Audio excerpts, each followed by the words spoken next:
मैं सचिन जाधव, हिंदी विभाग, सदगुरु गाडगे महाराज कॉलेज कराड़ से। दोस्तों,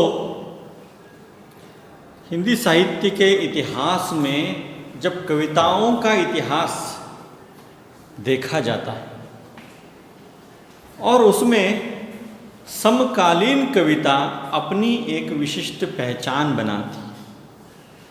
इस समकालीन कविताओं के दौर में एक सिद्धहस्त कवयित्री के रूप में अनामिका की गिनती होती है।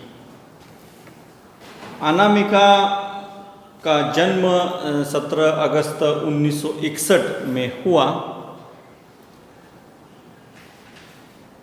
उन्होंने अंग्रेजी में एमए किया, पीएचडी की उपाधि हासिल की, फिर डीलिट की उपाधि हासिल की, सरस्वती महाविद्यालय, दिल्ली विश्वविद्यालय आदि स्थानों पर एक अध्यापक की हैसियत से काम किया। साहित्य के साथ उनका बहुत गहरा संबंध रहा। अंग्रेजी के अध्यापक होने के बावजूद हिंदी साहित्य में उनकी विशेष रुचि रही है और हिंदी साहित्य में उनका विशेष योगदान रहा। उनके साहित्य में या उनकी कविताओं में हम विशेष रूप से फेमिनिज्म देखते हैं, स्त्रीवादी तत्व दिखाई देते हैं। दोस्तों, हिंदी साहित्य में या विश्व के साहित्य में हम देखते हैं कि साहित्यकार के रूप में पुरुषों की लंबी परंपरा है। पुरुष प्रधान संस्कृति हमारी भारतीय संस्कृति की पहचान है और इसका परिणाम यह हुआ कि जिनके पास सच्ची अनुभूति है, जिनके पास सच्चे गाढ़े अनुभव है, ऐसे बहुत से लोग, ऐसी आधी आबादी, स्त्रियों की आबादी साहित्य क्षेत्र से बहुत कम जुड़ पाई। और जब उनके निजी अनुभव की अभिव्यक्ति की बात आती है तो कोई स्त्री ही स्त्री के दुख को बहुत गहरे ढंग से समझ सकती है, उसको प्रस्तुत कर सकती है। उनका एक उपन्यास दश द्वारे का सोपान, दश द्वारे का पिंजरा काफ़ी प्रसिद्ध रहा। उसमें भी उन्होंने अपनी स्त्रीवादी भूमिका दर्शाई है।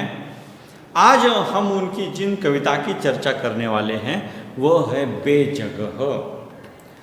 जगह का मतलब होता है स्थान। जगह के साथ जब बे उपसर्ग के रूप में जुड़ जाता है तो वह जगह को निगेटिव रूप में, नकारात्मक रूप में प्रस्तुत करता है। मतलब जिसका कोई स्थान नहीं, ऐसा व्यक्ति बेजगह। तो आज हम देखेंगे कि कवयित्री अपनी कविता में क्या बताना चाहती है। अपनी जगह से गिरकर कहीं के नहीं रहते केश, औरत और नाखून। कवयित्री यहाँ एक वाक्य बता रही है। ये मात्र वाक्य नहीं है, इसके पीछे हमारी भारतीय मानसिकता है, परंपरागत विचारधारा है। उसको कवयित्री अपने कविता के पहले ही कुछ शब्दों में प्रकट कर रही है। अपनी जगह से गिरकर कहीं के नहीं रहते केश, औरतें, नाखून। अब दोस्तों, केश, किसी के सुंदर केश हो तो हम उसकी तारीफ करते हैं, लेकिन अगर वही केश हमारे भोजन में चले आए तो हमारे मुंह से तारीफ नहीं निकलेगी। तारीफ के स्थान पर गलत शब्दों का प्रयोग होगा। किसी के नाखूनों की हम तारीफ कर सकते हैं जब तक वह उंगलियों से जुड़े हुए हैं। अगर वह कट जाए तो उसका भी कोई स्थान नहीं है। ये दोनों निर्जीव हो जाते हैं जब तक बाल हमारे सिर से जुड़े हैं उसका मूल्य है, जब तक नाखून हमारे उंगलियों से जुड़े हैं उसका मूल्य है।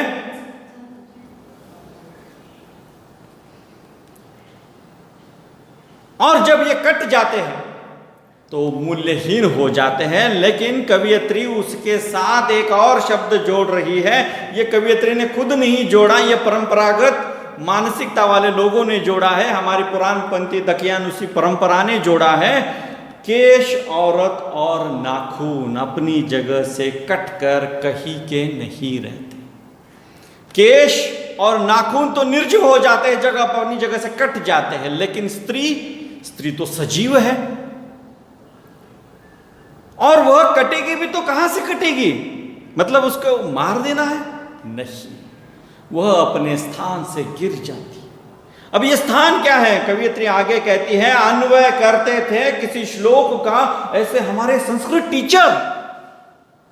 मतलब कवियत्री ने ये जो वाक्य दोहराया है ये अपने मन का नहीं है, ये किसी ग्रंथ का, और ग्रंथ भी कैसा, जो संस्कृति का परिचायक है, जिसको हम पूजते हैं, जिसके नीति नियमों पर आचरण करते हैं। ऐसे नीति नियमों को दोहराने वाले ग्रंथों में स्त्रियों के संदर्भ में ये कहा गया है कि अपनी जगह से गिरकर कहीं के नहीं रहते। कवियत्री ये सोचती है, कवियत्री ये बताती है कि मारे डर के जम जाती थी हम लड़कियां अपनी जगह। ये जो प्रसंग है, ये जो घटना है, ये कब की है? जब कवियत्री अपने छात्रावास में स्कूल में पढ़ती थी। आगे कवियत्री कहती है कि ये संदर्भ जो है ये कब का है? जब हम पहली कक्षा में पढ़ते थे। अब पहली कक्षा में किसी भी छात्र की आयु तकरीबन 6 साल होती है। अब 6 साल की अवस्था में किसी बच्ची को उसकी जगह बताने की कोशिश करना, सोचिए दोस्तों कि जो अवस्था खेलने कूदने की है, गीतों को गुनगुनाने की है, ऐसी अवस्था में हमारी भारतीय संस्कृति जो कि बहुत उच्च मानी जाती है, ये बताने की कोशिश कर रही है कि अपनी जगह से गिरकर ये स्त्री कहीं की नहीं रह जाती। कवियत्री कहती है कि पहली कक्षा में हमें यह सिखाया जाता था। कौन सिखाता था? हमारे संस्कृत के टीचर। अंग्रेजी में एक बात कही जाती है, too much morality create immorality. अति नैतिकता अनैतिकता को जन्म देती है। और शायद यही वजह है कि हमारी भारतीय संस्कृति बहुत पूज्य, बहुत महान, ऐसे लफ्जों का हम प्रयोग करते हैं, और इसी भारत में बलात्कार की गिनती दिन ब दिन बढ़ती जाती है। अगर इतना ही नैतिक हमारी परंपरा रही है, इतना ही नैतिक हमारा देश रहा है, तो ये अनैतिक कृत्य इतनी बड़ी तादाद में क्यों जन्म लेते हैं? तो उसका कारण है कि जिस संस्कृति के बलबूते पर हम स्त्री को नीचा दिखाने की कोशिश करते हैं और पुरुष को बहुत खुली छूट देने की बात कही जाती है, उसी दोहरे मापदंड के कारण ये सब कुछ हो रहा है। कवियत्री आगे कहती है, जगह जगह क्या होती है ये वैसे जान लिया हमने अपनी पहली कक्षा में ही। आज कवियत्री ये सोच रही है, शायद 6 साल की अवस्था में कवियत्री समझ नहीं पा रही थी कि ये जगह क्या है। शायद 6 वर्ष की अवस्था में जगह का मतलब वह जमीन से जोड़ती होगी, 6 वर्ष की अवस्था में जगह का मतलब वह घर से जोड़ती होगी, 6 वर्ष की अवस्था में जगह का मतलब जिस स्थान पर वह बैठती होगी उस स्थान से जोड़ती होगी। लेकिन संस्कृत टीचर इनमें से कोई अर्थ नहीं ले रहा, और संस्कृत टीचर जो अर्थ ले रहा है वह बहुत गर्भित है। शायद कवियत्री आज उसे समझ रही है कि ये जगह क्या होती है, और इसीलिए कवियत्री कहती है कि हम सहम कर, डर कर उस जगह को समझने की कोशिश कर रहे थे। याद था हमें एक एक अक्षर आरंभिक पाठों का। आज कवियत्री को याद आ रहा है वो पहली कक्षा, वह संस्कृत का अध्यापक या संस्कृत के अध्यापकों के साथ अन्य अध्यापक जो पढ़ाया जाता था, उसको कवियत्री दोहरा रही। देखिए कवियत्री क्या कहती है, राम पाठशाला जा, राधा खाना पका, राम बताशा खा, राधा झाड़ू लगा, भैया अब सोएगा, जाकर बिस्तर बिछा, आहा यह नया घर, राम देख यह तेरा कमरा और मेरा। कवियत्री पूछती है और मेरा? ओ पगली, लड़कियां हवा धूप मिट्टी होती है, उनका कोई घर नहीं होता। ये उसे मिला हुआ जवाब है। पहली कक्षा में संस्कृत के टीचर ये जताने की कोशिश कर रहे हैं कि अगर तुम अपने स्थान से गिरोगी तो नाखून और केश की तरह बेकार हो जाओगी, मूल्यहीन हो जाओगी, और फिर उसी कक्षा में जो पाठ दोहराए जा रहे हैं उसमें एक ऐसी धुंधली विभाजन रेखा है जो सीधे सीधे दिखाई नहीं देगी, लेकिन गौर से देखेंगे तो दिखाई देती है। राम पाठशाला जा, मतलब पढ़ने का अधिकार राम को है, राधा को नहीं है। राधा के जिम्मे आता है काम, और उसे कहा जाता है राधा खाना पका, राम बताशा खा।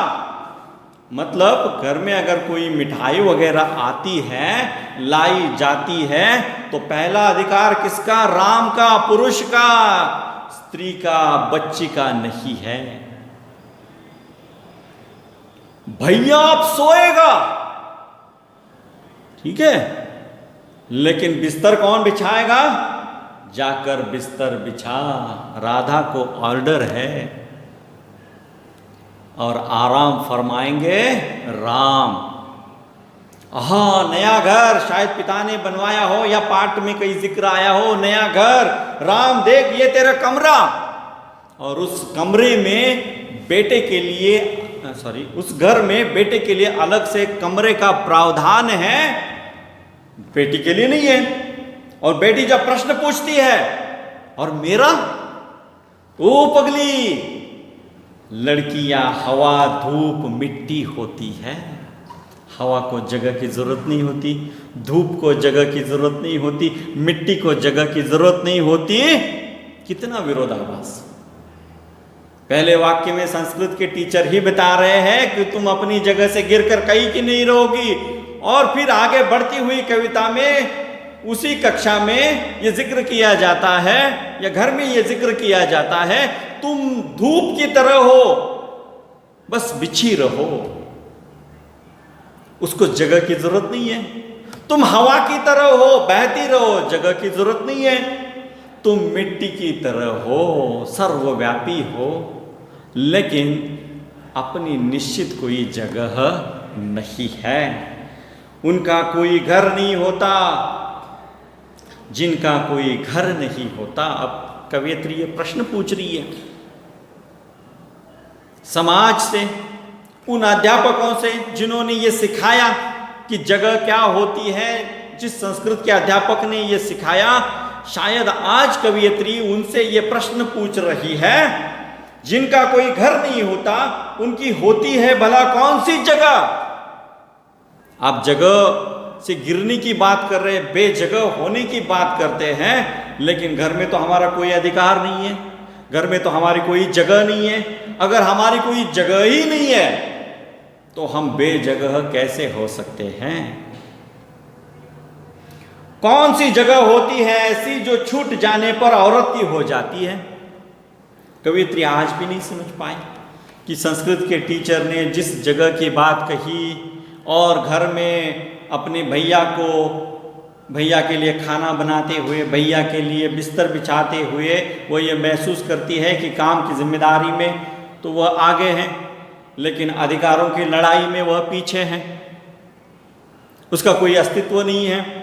और इसीलिए कवियत्री ये पूछती है, जिसका कोई घर नहीं होता उनकी होती है भला कौन सी जगह होती है ऐसी जो छूट जाने पर औरत हो जाती है कटे हुए नाखून कंघी में फंसकर बाहर आए केशों सी एकदम से बुहार दी जाने वाली। आगे प्रश्न चिन्ह है, ये कवियत्री का सवाल है। एक तरफ आप कह रहे हैं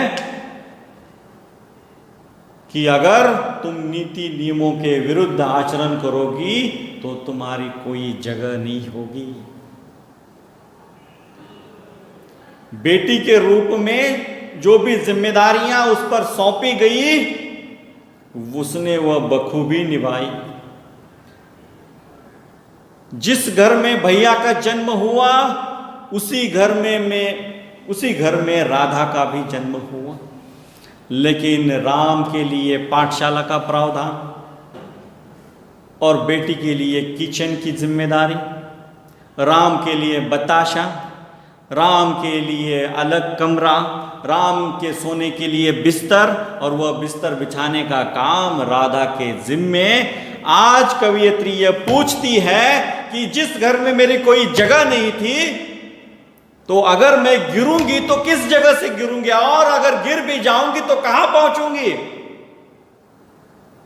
वहां पहुंचूंगी जहां नाखूनों की जगह होती है टूटे हुए, वहां पहुंचूंगी जहां गिरे हुए बालों की जगह होती है कंघी में फंसकर बाहर आए केशों सी एकदम से बुहार दी जाने वाली।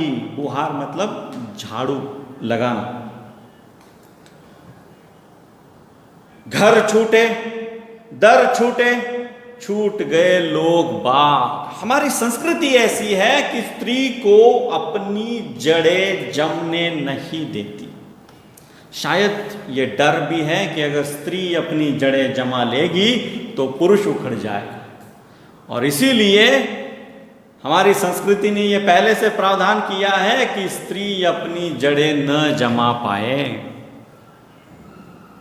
पैदा होती है एक घर में, शादी के बाद पहुंच जाती है दूसरी घर। इसलिए कवियत्री कहती है घर छूटे, दर छूटे, छूट गए लोग बाग। आधी उम्र तक शादी से पहले एक लोगों के साथ रहती थी, शादी के पश्चात आधी उम्र दूसरे लोगों के साथ जीवन यापन करना पड़ता है। तो लोग बदलते गए। कुछ प्रश्न पीछे पड़े थे वे भी छूटे। बचपन में, यौवन अवस्था में जो प्रश्न कवियत्री के मन में निर्माण हुए थे, उन सवालों का, उन प्रश्नों का हल कवियत्री को प्राप्त नहीं हुआ। लेकिन समय इतनी तेजी से बदलता गया, या इतने तेजी से पुरुष प्रधान संस्कृति ने उसे दर दर अपना स्थान बदलने के लिए मजबूर किया कि वह पहले वाले प्रश्न पर ज्यादा सोच ही न सके कि इतने में दूसरा प्रश्न उसके सम्मुख खड़ा हो जाता है।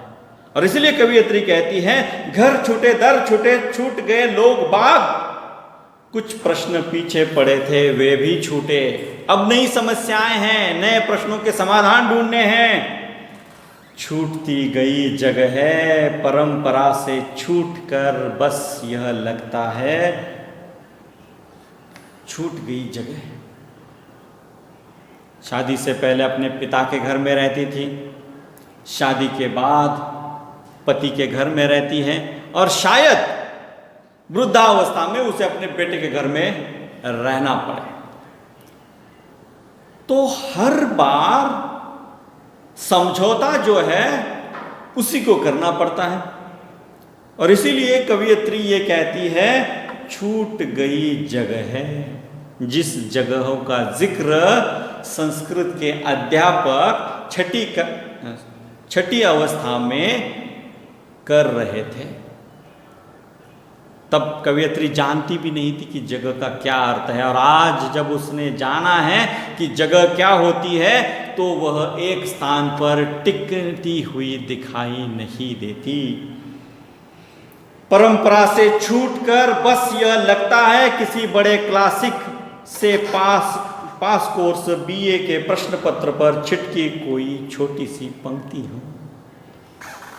और आज कवयित्री जब पीछे मुड़कर देखती है, अपने समूचे जीवन को याद करती है, अपनी आंखों के सामने वो सारे मंजर लाना चाहती है जो बचपन से गुजरते गए,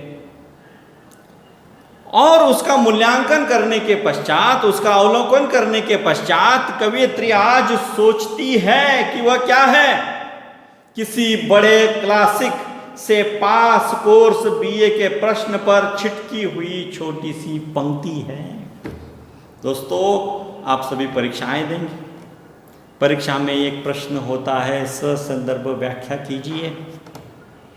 वहाँ कोई एक दो लाइन प्रश्न के रूप में आपके सम्मुख प्रस्तुत की जाती है और आपको उसकी व्याख्या करने के लिए कहा जाता है। ये व्याख्या कैसी हो? ससंदर्भ, मतलब उसके मूल संदर्भों के साथ उसे जोड़ना है, परखना है, देखना है, मूल्यांकन करना है और फिर उसका विश्लेषण आपको लिखना है। कवयित्री आज अपने आप को इस अवस्था में पाती है जैसे ये छोटी सी दो पंक्तियां हो, चाहती नहीं। कवयित्री आगे कहती है, चाहती नहीं, लेकिन कोई करने बैठे मेरी व्याख्या सप्रसंग। मैं तो नहीं चाहती कि कोई मेरा मूल्यांकन करे, मैं तो नहीं चाहती कि कोई मेरा मूल्य निर्धारण करे, लेकिन अगर कोई करे तो कैसे करे? सारे संदर्भों के पार मुश्किल से उड़कर पहुंची हूं। कवयित्री कहती है कि जहां से मेरी यात्रा आरंभ हुई और आज मैं जिस मुकाम पर हूं, ऐसा लगता है कि मैं चलकर नहीं आई, ऐसा लगता है कि ये सप्रयास मैंने हासिल किया है, ऐसा नहीं है। ऐसा लगता है कि मैं हवा के झोंके के साथ उड़ती हुई यहां पहुंची हूं, और हवा के झोंके के साथ वही चीजें उड़ती हैं जिनकी अपनी कोई जगह नहीं होती, या जो इतनी हल्की होती है कि कोई भी उसे उड़ा के ले जाए, ऐसी मामूली चीजें कवयित्री आज महसूस करती है। देखिए, कवयित्री आज एक प्रख्यात विश्वविद्यालय में अध्यापिका के तौर पर काम कर रही है, फिर भी उसे ऐसा लगता है कि उसने यह जो मुकाम हासिल किया है, यह उसकी योग्यता के बल पर नहीं है। ये ऐसा है जैसे कोई हवा का झोंका आए और किसी सूखे टूटे पत्ते को उड़ाकर बहाकर ले जाए और कहीं दूर फेंक दे। अब ये पत्ता कहाँ गिरेगा ये उसकी मर्जी नहीं है, किसी अच्छे स्थान पर गिरे, किसी गंदे स्थान पर गिरे। अब अच्छे स्थान पर गिरे तो भी उसमें उस पत्ते का कोई रोल नहीं है, उस पत्ते की कोई भूमिका नहीं है, और अगर किसी गंदे स्थान पर गिर जाए तो भी उसमें उस पत्ते का कोई कर्म नहीं है, जो भी है हवा ने किया है। और इसीलिए कवयित्री कहती है कि अगर कोई मेरी सप्रसंग व्याख्या करना चाहे, सारे संदर्भों के पार मुश्किल से उड़कर पहुंची हूं, ऐसे ही समझी पड़ी जाऊं जैसे अधूरा अभंग। अभंग बहुत छोटा होता है। अभंग का ये अर्थ, एक अर्थ ये भी है जिसका भंग नहीं होता, जो टूटती नहीं। कवयित्री कहती है ऐसी ही समझी पढ़ी जाऊं जैसा अधूरा अभंग। मतलब मैं तो अभी अधूरी हूं, लेकिन उसके साथ एक दूसरा शब्द जुड़ा है, अभंग। मैं टूटूंगी नहीं, बिखरूंगी नहीं, तो मैं कहीं भी बही चली जाऊं, स्थितियां कैसी भी बने, मैं जहां जाऊंगी अभंग रहूंगी, चाहे वह अधूरा ही क्यों न हो। तो इस प्रकार इस कविता में कवियत्री ये स्पष्ट करना चाहती है कि स्त्री के साथ इस भारतीय सभ्यता ने कौन कौन से अत्याचार किए। देखिए दोस्तों, हमारी भारतीय सभ्यता ने दो बातें की। एक, स्त्री को देवी बना दिया, और देवी बनाने के कारण उसको उस स्थान से नीचे उतरने का अधिकार नहीं है, और या उसको वस्तु बना दिया। न तो भगवान अपने अधिकार के लिए लड़ते हैं और न वस्तुएं अपना अधिकार जताती। तो ये उसके जो दोनों रूप हैं, ये पुरुषों के व्यक्तिगत स्वार्थ के कारण निर्माण हुए दो स्थान हैं।